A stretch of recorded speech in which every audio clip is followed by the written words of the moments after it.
Pronouncing the weapon dead rather than just broken, the kid behind the counter mumbled about microfractures along the cam track. He tapped his clipboard like a priest giving last rites. He didn't understand that old steel, much like a stubborn man, doesn't simply die just because a manual dictates it should. The bolt carrier hit the rubberized mat of the gunsmith's counter with a dull, heavy thud. It didn't sound like broken metal. It sounded like 20 pounds of dead weight dropped in the dirt. Atlas Hutch Hutchinson kept his hands resting on the edge of the glass display case. His knuckles were swollen, mapped with liver spots and thick blue veins that looked like rivers on a topographical map. He didn't look at the carrier. He looked at the armorer. The kid's name tag read Donovan.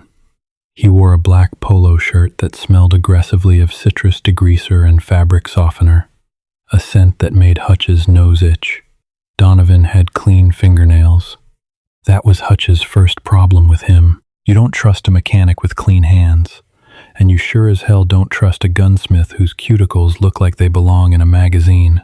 "I'm telling you, Mr. Hutchinson, it's cooked," Donovan said, pushing his wire-rimmed glasses up the bridge of his nose. He reached out with a pair of digital calipers, tapping the heavy steel block of the Browning automatic rifle's bolt carrier. "Right here. Along the camming slot, you've got a hairline propagation. It's microscopic right now, but under the chamber pressure of a 30-06, it's a grenade waiting to go off near your cheekbone." Hutch let out a breath through his nose. It sounded like a tire losing air. The fluorescent lights overhead hummed a high, irritating pitch, reflecting off the sterile glass of the modern rifle displays around them. Everything in this shop was anodized aluminum, polymer, and matte black. The bar carrier sitting on the mat was none of those things. It was forged steel, blued a century ago, now worn down to a mottled, gray-brown patina that smelled faintly of old rust and cosmoline. "It's not a fracture," Hutch said. His voice was gravelly, ruined by years of cheap tobacco and shouting over diesel engines. "It's a burr, a stress fold. The metal got hot, the pin slapped it, and it peened over." Donovan sighed, the patient, patronizing sigh of a tech support worker explaining a power button to a toddler. He reached under the counter and produced a jeweler's loop, holding it out to Hutch. "Look for yourself. The grain structure is compromised. The armorer's manual for the M1918 clearly states that any visible deflection in the cam track requires immediate demilitarization of the part. I can't even legally put this back in the receiver for you. I have to tag it." Hutch didn't take the loop. He didn't need to. He knew exactly what the metal looked like. He had stripped that rifle in the freezing rain, in the dark, in the back of a canvas-topped deuce-and-a-half, while his fingers were so numb he had to use his teeth to pull the retaining pins. He knew the weight of it, the balance of it, the specific metallic clack it made when it locked into battery. "You aren't tagging anything," Hutch said. He reached out, his thick, calloused fingers closing over the bolt carrier. The steel was cold. "Sir, it's a liability." "It's my property," Hutch interrupted, dropping the heavy piece of steel into the deep pocket of his canvas coat. It dragged the fabric down, a heavy, comforting weight against his hip. "I brought it in because my vise is broken, and I figured you had a proper jig to press the pin, not for a lecture on grain structures." Donovan crossed his arms. "There isn't a shop in this state that will weld or machine that part. It's beyond repair. You swing a hammer at that, you're just going to shatter it. It's cast steel, old and brittle. You need a CNC machined replacement, and good luck finding one under $2,000. Hutch didn't bother arguing. Arguing required energy he didn't have, and it required believing that Donovan lived in the same reality he did. Donovan lived in a world of tolerances and digital readouts. Hutch lived in a world where things had to work, regardless of what the manual said, because the alternative was usually bleeding to death in the mud. He turned on his heel, his left knee popping loudly in the quiet shop, and walked out. The bell above the door jingled a cheerful, insulting tune as he stepped out into the November afternoon. The sky was the color of a bruised rib, low and spitting a fine, cold drizzle that felt like needles against his face.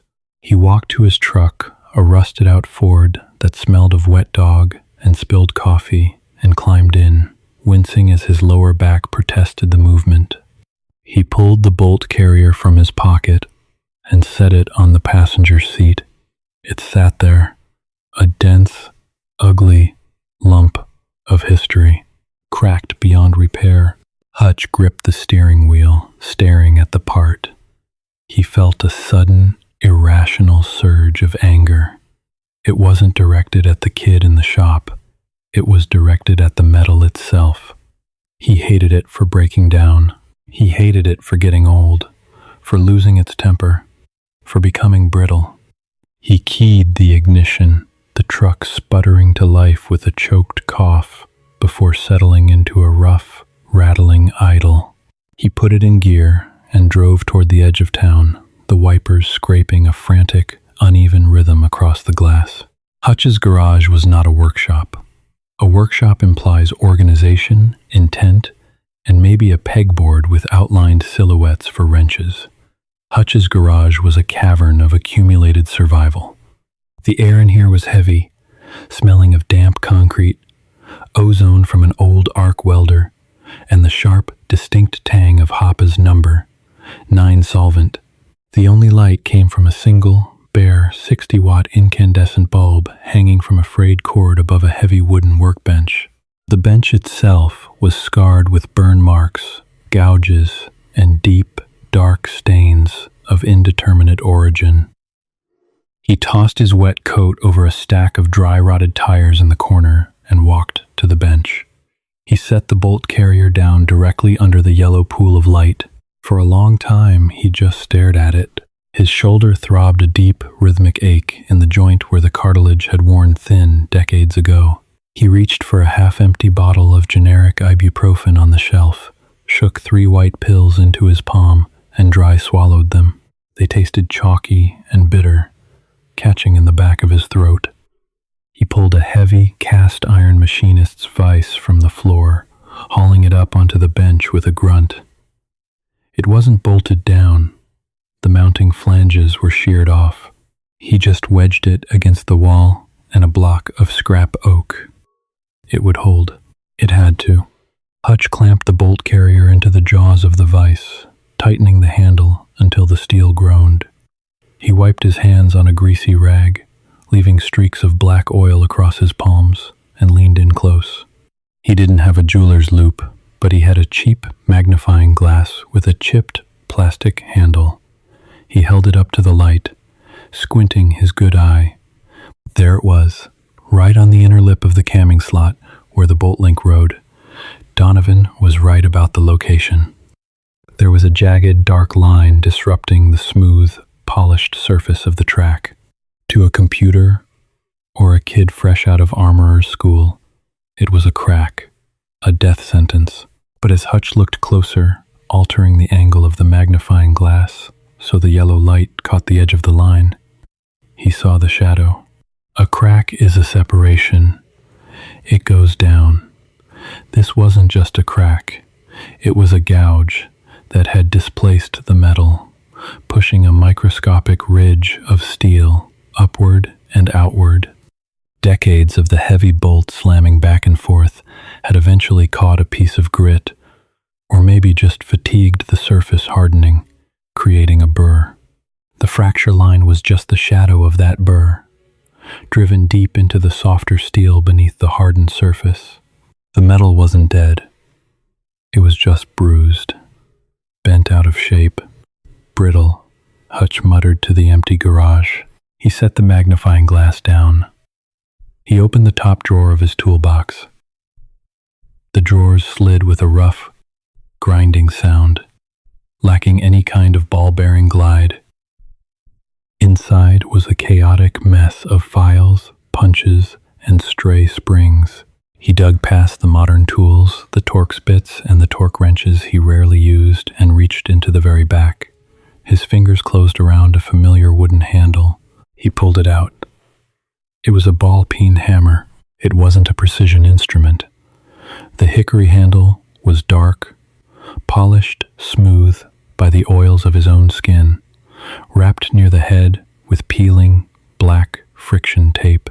The steel head was pitted, the flat face scarred from years of hitting things harder than it was, the rounded peen side dulled. It weighed exactly 16 ounces. He had bought it at a pawn shop in Fayetteville in 1978. Hutch stood before the vise, holding the hammer loosely in his right hand. He picked up a solid brass punch with his left.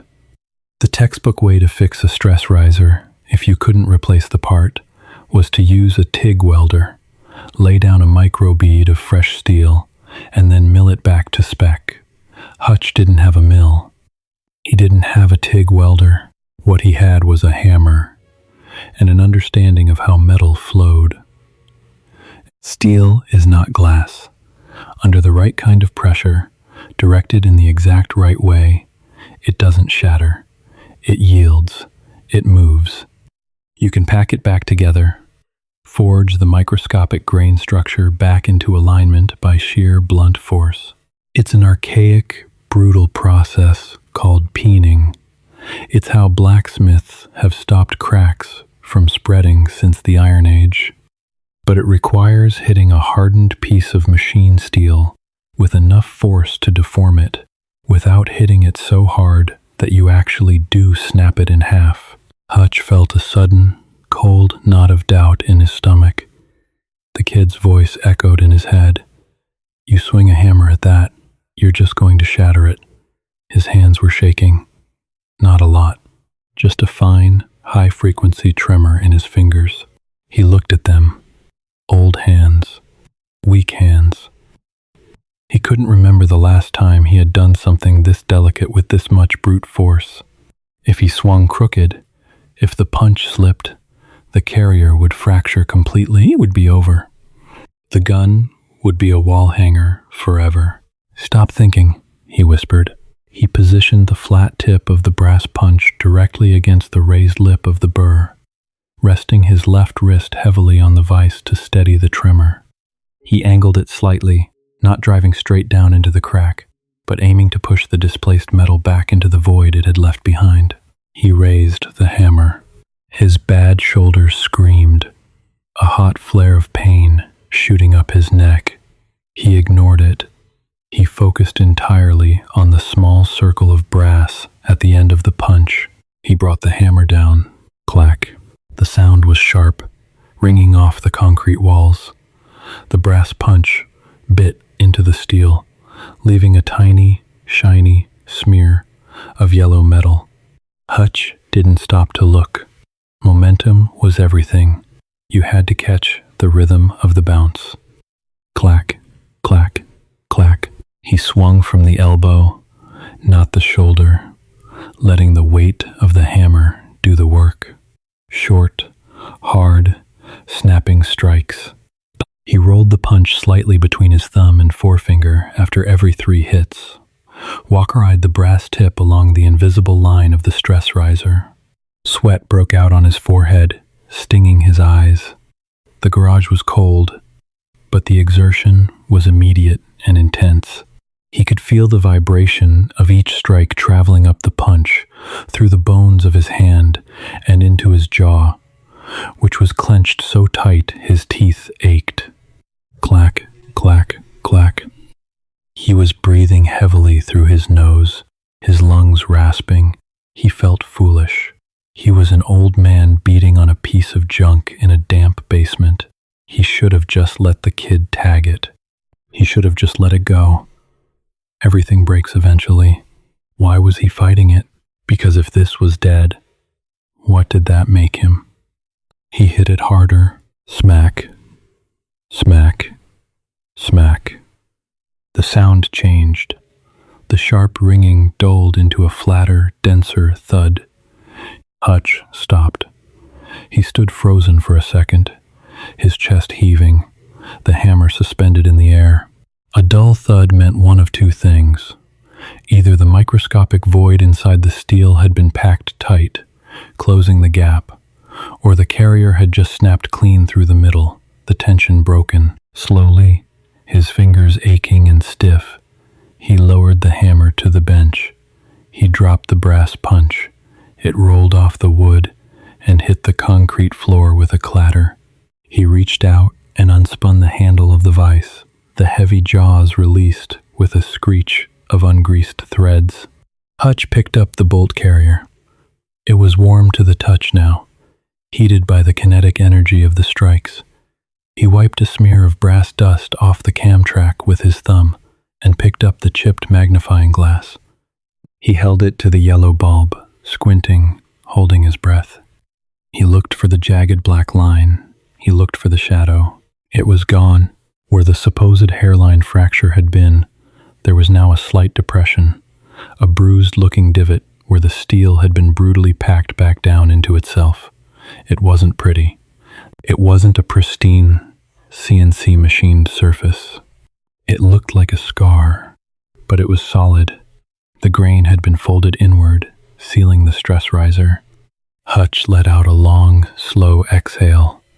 His hands were cramping violently now, the adrenaline receding and leaving behind a hollow, trembling exhaustion. He set the carrier down on the bench. It wasn't finished. The surface was uneven now. The bolt link would catch on the peened divot. He needed to file it, stone it, and polish it back to a glass-smooth finish. It would take hours of tedious, painful hand-fitting, but it wasn't dead. Hutch reached for the bottle of ibuprofen, thought better of it, and instead pulled open the bottom drawer of his toolbox. He bypassed the wrenches and pulled out a dented silver flask. He unscrewed the cap, the smell of cheap, fiery bourbon cutting through the solvent and the damp air. He took a long pull, the liquor burning a trail down his throat, warming the chill in his chest. He set the flask down, picked up a fine-cut Nicholson file, and went to work on the scar. The file bit into the steel with a sound that set Hutch's teeth on edge. Screak, screak, screak. It was a dry, agonizing noise, like dragging a cinder block across a hardwood floor. He worked the Nicholson single-cut file across the peened scar in short, deliberate strokes. Every 5 passes, the fine teeth of the file would load up with microscopic shavings of carbon steel. He would pause, pick up a brass-bristled brush, and aggressively scrub the file clean. If he didn't, the trapped filings would gall the surface of the bolt carrier, creating deep scratches that would act as new stress risers. He couldn't afford a single mistake now. His knuckles were white. The arthritis in his right hand felt like crushed glass grinding in his joints, but he couldn't loosen his grip. The angle had to be perfect. The file had to ride flat across the surrounding steel, taking down only the raised, hammered lump of the scar until it was flush. He didn't know why he was killing himself over this. It was just a machine. He hadn't fired the Browning in 4 years. It was heavy, it ate expensive ammunition, and it reminded him of places he preferred to leave, buried.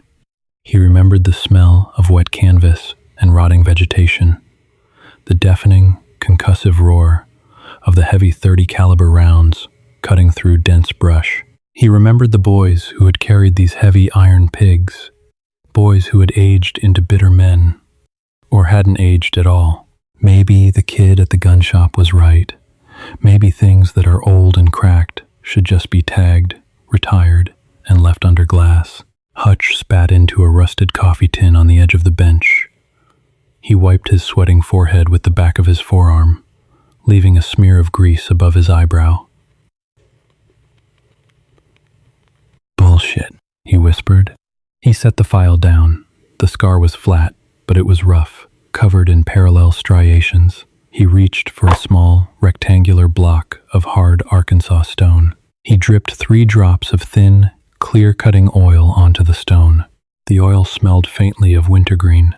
He began to rub the stone across the steel in tight, overlapping circles. The harsh scraping sound faded, replaced by a smooth, wet hiss. A gray slurry formed on the surface of the metal as the stone pulverized the steel on a microscopic level. He worked for another 45 minutes. His back locked up, a dull, throbbing knot forming between his shoulder blades. He ignored it, lost in the rhythm of the work. The boundary between his fingers, the stone, and the steel blurred. He could feel the texture of the metal changing through the stone, feeling it shift from a rough, porous drag to a slick, glassy glide. Finally, he wiped the carrier clean with a solvent-soaked patch. He held it under the bare bulb. The divot was still there, a dark, uneven bruise in the otherwise polished track of the cam slot, but the edges were perfectly feathered. Hutch opened a small glass bottle of Dicam layout fluid. It was a viciously potent blue ink that stained everything it touched. He painted a thin layer over the scar and let it dry for 10 seconds. Then he picked up the heavy bolt and the articulating link. He slotted them into the carrier, recreating the internal mechanism of the rifle. He forced the linkage back and forth by hand, simulating the violent unlocking of the action. The heavy steel parts sheared against each other. He pulled the bolt out and checked the blue ink. The Dicam was worn away evenly across the entire surface of the track, including the edges of the scar. There were no deep gouges, no high spots, no snagging friction points. The link rode smoothly over the depression. The geometry was sound. Hutch leaned heavily against the workbench, his chest rising and falling. His hands were stained black and blue, trembling so hard he had to clasp them together. He was exhausted. It was past 2 a.m. The damp chill of the garage had seeped into his bones, settling deep in his marrow. He began the reassembly. The bar was a beast of a weapon, designed in an era when combat meant trench, mud, and brute force. There were no plastic pins or aluminum tabs. Everything was heavy, milled ordnance steel. He slid the bolt carrier group into the massive, squared-off receiver. It went in with a solid, metallic scrape. He inserted the retaining pins, fighting the stiff, heavy tension of the return spring. When the trigger group was pinned and the rifle was whole, he grabbed the charging handle with his left hand. He yanked it back. Clack-shk. The bolt locked to the rear. The sound was incredibly loud in the quiet garage, a heavy, mechanical guillotine locking into place. It didn't sound brittle. It didn't sound cracked. It sounded like a bank vault slamming shut. Hutch pressed the trigger. The heavy bolt slammed forward with a violent K-chunk, shaking the entire rifle in his hands. It held. He set the rifle on the bench, turned off the overhead light, and walked out of the garage. He didn't bother locking the door. The sun wasn't up yet when Hutch's boots crunched against the frozen mud of the quarry. The air was bitterly cold, the kind of cold that stung the inside of your nostrils and made your eyes water. The sky was a pale, flat gray, promising more freezing rain. Hutch stood at the tailgate of his rusted Ford. The heavy canvas rifle case laid open before him. The BAR sat on the fleece lining, dark and menacing. It smelled strongly of the fresh Hoppes No. 9 and the rig gun grease he had applied the night before. He reached into an olive-drab steel ammo can and pulled out a 20-round magazine. It was a heavy steel box, blued and worn at the edges. He began thumbing cartridges into the feed lips. The 30-06 rounds were massive, the brass casings cold and slick, the copper-jacketed bullets tapering to blunt points. Pushing them down against the stiff magazine spring required force. His bruised, arthritic thumbs protested with every round. Click, click, click. When the magazine was full, it weighed over 2 pounds on its own. Hutch picked up the rifle. He didn't sling it. He carried it by the wooden forend, feeling the dense, unforgiving weight of it. He walked away from the truck, out into the center of the quarry.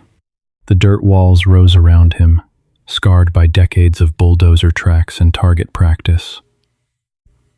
A rusted-out washing machine sat 50 yards away, its white enamel pockmarked with bullet holes. He stopped. He shoved the heavy magazine up into the bottom of the receiver. It locked into place with a sharp, metallic smack. Hutch reached for the charging handle. He paused. Donovan's voice, sharp and nasal, cut through the quiet morning air in his memory. Under the chamber pressure of a 30-06? It's a grenade waiting to go off near your cheekbone. Hutch stared at the dark steel of the receiver, right where the bolt carrier rested internally. 50,000 pounds per square inch of chamber pressure. If the peening hadn't worked, if the microscopic grain structure had fractured further under the hammer instead of packing down the steel, would shear the moment the powder detonated. The expanding gases would blow the heavy bolt carrier backward, ripping the receiver apart. Shrapnel would tear through his jaw, his neck, his eye. He felt a cold sweat prickle the back of his neck, despite the freezing temperature. His heart hammered against his ribs, a heavy, irregular thud. He was scared. He hated admitting it, that, 'cause the fear was there, raw and coppery in the back of his throat. He wasn't a hero. He wasn't proving a point to the universe. He was an old man standing in a frozen dirt pit with a patched-up relic, risking his life because his pride couldn't handle a kid in a polo shirt, telling him a piece of metal was dead. It was stupid. It was irrational. Hutch ground his teeth together. He grabbed the charging handle and ripped it back. Clack. The bolt locked. He brought the heavy wooden stock up to his shoulder. The wood was cold against his cheek. He pulled his safety glasses down over his eyes and leaned his weight forward, digging the toes of his boots into the frozen mud. He flipped the selector switch from safe to slow auto. He leveled the iron sights squarely on the center of the rusted washing machine. He took a breath, letting half of it out, watching his warm breath plume in the freezing air. He squeezed the trigger. The rifle erupted. The noise was a physical force, a concussive shock wave that punched him in the chest. The flash of burning powder leaped from the muzzle, blindingly bright against the gray morning. The recoil slammed into his bad shoulder like a sledgehammer, driving him back a half step. Bum, bum, bum. He released the trigger. The heavy bolt slammed open, locking to the rear, waiting. A thick cloud of acrid, gray smoke rolled out of the ejection port, smelling of sulfur and burnt carbon. 3 empty brass casings lay in the mud to his right, smoking faintly in the frost. Downrange, the washing machine had 3 new, jagged holes punched clean through its chassis. Hutch lowered the rifle. His ears were ringing. A high, constant whine that drowned out the quiet morning. His shoulder throbbed violently, a deep, sickening ache. He didn't look at the target. He dropped the magazine, letting it fall into the mud. He cleared the chamber with a trembling finger, ensuring it was empty. Then, right there in the dirt, he pulled the takedown pins. He wrestled the heavy receiver apart, his hands slipping on the fresh oil. He pulled the bolt carrier out and held it up to the pale morning light, wiping the carbon fouling away with his bare thumb. The metal was hot to the touch. He looked at the cam track.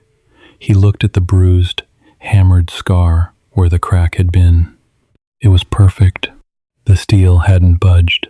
The grain had held. The brutal, primitive force of the hammer had done what the manual said was impossible. The void was sealed. The rifle had cycled perfectly. Hutch let out a long, ragged breath. He lowered the heavy piece of steel, his arm suddenly feeling too weak to hold it. He stood alone in the quiet, freezing quarry. The gun was fixed. The metal was whole again. It would probably outlast him now. But as the adrenaline faded, leaving him hollow and aching in the cold, he looked down at his own trembling, scarred hands. He felt the grinding pain in his shoulder, the stiffness in his knees, the ringing in his ears that never fully went away. Steel could be hammered back together. It could be forced to hold the line, beaten into shape until it functioned again. You could trick a machine into ignoring its own fatigue. Men weren't made of steel. Hutch wiped his blackened hands on his canvas coat. He picked up the empty brass casings from the mud, pocketed them, and began the slow, painful walk back to his rusted truck.